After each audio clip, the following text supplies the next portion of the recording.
Por falar em parlamentar descompensada das ideias, e a Carla Zambelli, como sempre, né? Ela conseguiu quebrar parte da internet com uma postagem que eu tô vendo aqui, parece que ela tirou do Instagram. Ela parece ter tirado do Instagram, né? Mas eu consigo. Então vamos ver o que a nossa Carla Zambelli. Lembrando que se você é progressista, você tem que agradecer a ela por ter surtado na véspera das eleições, e o Bolsonaro perdeu muito por causa disso. E ela fez essa postagem. Gostando do vídeo? Então se inscreve no canal, ativa o sininho e se puder ajuda a gente fazendo o Pix, tá aqui na tela. Pode ser 2, 4, 10, 17 milhões, quanto você puder. Obrigada.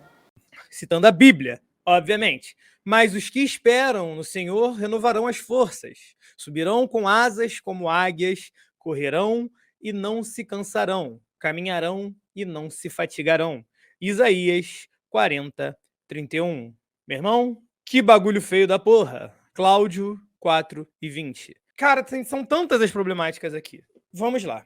Ela se utilizar dessa figura da águia super-americana e que por acaso tem penas vermelhas e não entendi também a formação da águia, né? Mas essa águia israelense com ascendência norte-americana atacando um rato de colete à prova de balas, e não é um rato do Hamas, não é um rato antissemita, é um rato palestino, como todas as outras 2 milhões de pessoas palestinas que estão sofrendo todos os dias na mão dessa gloriosa águia bonita aí, meio norte-americano, meio israelense. Ao meu ver, isto é crime, não é? Isso não é discurso de ódio? E a gente volta para aquela dicotomia, para esse modus operandi da extrema-direita, de você desqualificar o seu oponente, desqualificá-lo da condição de humano. De humano. Tá bom, o israelense ali também não é humano, é uma águia, mas bom, tem a águia e tem o rato, né?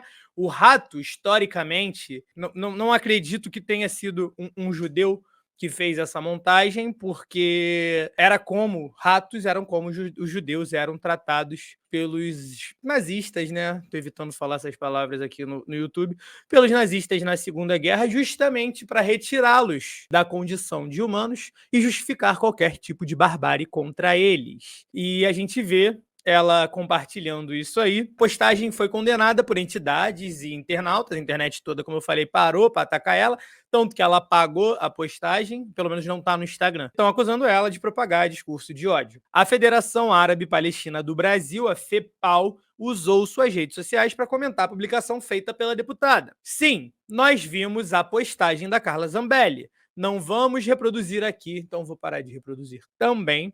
Não vamos reproduzir aqui, estamos fartos de racismo e discurso de ódio contra os palestinos. A imagem representa palestinos como ratos. A estética é nazista, mas aquilo é a mais pura propaganda sionista, sem tirar nem pôr, foi o que disse a Federação Árabe Palestina do Brasil. Não vou entrar muito no assunto guerra, não vou. Tá acontecendo, tá acontecendo. Estamos caminhando aí para um mês desde o fatídico ataque do Hamas, né, que resultou na morte de 1.400 pessoas, e desde então Israel começou a retalhar, só que Israel pesou a mão para um caralho. E não foi à toa, dessa forma que eu falei, foi uma referência a Verdadeiro em Brasília, que tá bom demais ultimamente e tem acompanhado muito. Quero voltar um pouquinho ali sobre a Zambelli, né? E eu quero ler uma pequena análise que foi feita pelo Vinícius Betiol, que é uma figura que está sempre presente aqui. Muito obrigado, Vinícius. Qualquer dia a gente vai te trazer aqui para trocar uma ideia com a gente, queira ou não. Entenda isso como uma ameaça. Brincadeirinha. Mas, bom, transmiti aqui para eu ler o tweet dele, que ele fez uma análise muito interessante. A publicação da deputada bolsonarista Carla Zambelli é uma verdadeira aula de história e de ciências políticas. Mais especificamente, uma aula do que não fazer. Ela utilizou uma animação para retratar os palestinos como ratos. A desumanização de um determinado grupo étnico-cultural é uma das características do fascismo. As lideranças fascistas criam um inimigo a ser batido, vamos terminar a petralhada, convencem a população de que ele é um risco à família, à religião e à pátria. Em seguida, se colocam como solução ao problema. Vou acabar com tudo isso que está aí, tá ok?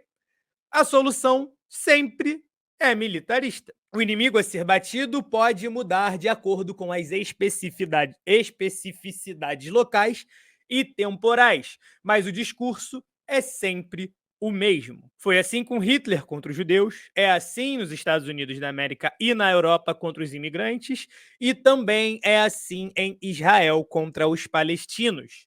Defensores do nazismo, do fascismo, do trumpismo, do sionismo e do bolsonarismo se encontram no espectro político de extrema direita.